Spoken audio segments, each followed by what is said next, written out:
तो स्वागत है फिर एक बार मार्वल की अपडेट्स में, जहाँ पर सबसे पहले पेड्रो पास्कल से बातें सामने आ रही हैं कि उन्होंने अवेंजर्स डूम्सडे के लिए अपनी फिल्मिंग ऑफिशियली रैप कर दी है। एंड लग रहा है कुछ छोटा बट इम्पोर्टेंट रोल होने वाला है पेड्रो पास्कल का। वैसे छोटा भी रोल बोल नहीं सकते क्योंकि कास्ट ही इतनी बड़ी है, तो सबको भी अच्छा अच्छा टाइम मिलना चाहिए। बाकी लेट्स सी पेड्रो पास्कल का क्या मीन फैंटास्टिक फोर का रोल होता है। एंड वैसे द न्यू एवेंजर्स यानी थंडरबोल्ट्स भी आने वाली है 27 अगस्त को डिज्नी प्लस हॉटस्टार के ऊपर। एंड ये भी आने वाली है OTT के ऊपर। वैसे डॉक्टर डूम की भी एक अपनी अलग ही टीम होने वाली है, जहाँ पर अपनी X Men, Avengers, new Avengers and वगैरह इतने सारे टीम्स होंगी। तो बताया जा रहा है शायद डॉक्टर डूम की भी कोई टीम हो सकती है। अब डेफिनेटली वांडा इसका पार्ट होगी। एंड इसके साथ कौन कौन होता है, शायद मे बी डॉक्टर स्ट्रेंज भी हो सकते हैं, लेट्स सी। बट हाँ, डॉक्टर डूम की भी एक अपनी अलग सी टीम होगी। एंड डॉक्टर डूम और लोकी की भी फाइट डूम्सडे में पक्की होने वाली है। एंड ये एक मेजर बैटल होगी, एक मेजर हाईलाइट होगी डूम्सडे की। जी हाँ, वैसे भी हमें पता ही है, एक थैनोस के साथ, एक थॉर के साथ एक ऐसी आइकॉनिक सी बैटल हो सकती है।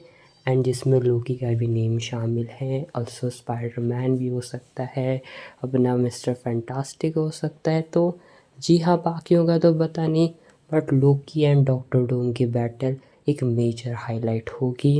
एंड देखते हैं कितनी आइकॉनिक बैटल इन दोनों की रहती है, थैनोस एंड आयरन मैन की तरह या फिर थॉर एंड अपने थैनोस की तरह। बट यस, लोकी के बारे में ये भी अपडेट है कि लोकी डूम्सडे में नहीं मरने वाला, वो सीक्रेट वॉर्स में भी अपीयर होगा। एंड सीक्रेट वॉर्स में भी लोकी का इम्पोर्टेंट रोल होने वाला है। तो ये भी काफ़ी अच्छी न्यूज़ है लोकी के फैंस के लिए। वैसे अब थोड़ी स्पाइडरमैन की बातें कर लेते हैं, क्योंकि बताया जा रहा है कि जो सैडी सिंक है वो अब ग्वेन स्टेसी का रोल प्ले करने वाली है, जो कि काफ़ी इम्पोर्टेंट है उस पूरे के पूरे स्पाइडरमैन ब्रांड न्यू डे की। वैसे स्पाइडरमैन के अंदर एक मेजर डेथ भी होने वाली है। एंड बहुत सारे अब लोग बता रहे हैं कि शायद हमें MJ फाइनली इसके अंदर अपने कैरेक्टर को एंड कर सकती है। अब लेट्स सी, इतना ज़्यादा रिलेटेबल स्पाइडरमैन ये होने वाला है कि बहुत ही ज़्यादा अब ये डीपली हर्ट हो सकता है इस ब्रांड न्यू डे में। बाकी थोड़े बहुत इसकी स्टोरी की बात करें तो अभी बताया जा रहा है कि अपना पीटर पार्कर आइडेंटिटी अब जब उसकी रिवील हो चुकी थी, सारे लोग भुला भी चुके थे, तो वो सारी चीज़ें दूर रख के अपने कॉलेज एंड स्टडीज़ पर फोकस करने वाला होगा। बट पीछे से नए नए दुश्मन आते रहेंगे पूरे के पूरे शहर में। एंड उसके फ्रेंड्स भी उसमें कैसे न कैसे फंसेंगे, तो उसको भी उनको बचाने के लिए अनफॉर्चुनेटली, फोर्सफुली कह लो, फिर एक बार स्पाइडरमैन बनना पड़ेगा। एंड देन कुछ अलायंस होगी, कुछ अलग अलग अपने कैरेक्टर्स के साथ वो भिड़ सकता है, किसी और को ही दुश्मन मान सकता है, ऐसा शायद कुछ सिनॉप्सिस का हो सकता है। एंड ऑल्सो जो विलन होगा वो अब तक इसके बारे में बात नहीं हुई है येट, तो ये फ़िलहाल कुछ बताया जा रहा है।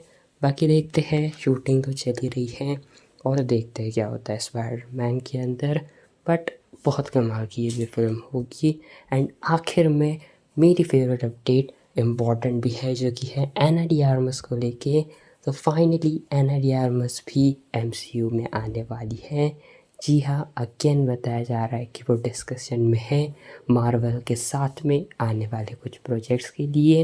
एंड ये भी बात है कि शायद डूम्सडे में ही वो अपीयर हो सकती है। बट जो भी हो, फाइनली एना डी आर्मस MCU में आने वाली है। आप कितने एक्साइटेड हो कमेंट में ज़रूर बताना। एंड मैं तो बहुत एक्साइटेड हूँ। एंड वेल, ये कुछ थी मार्वल की कुछ अपडेट्स। एंड फिलहाल आज की वाली वीडियो बस इतनी सी थी। And well, thanks for watching.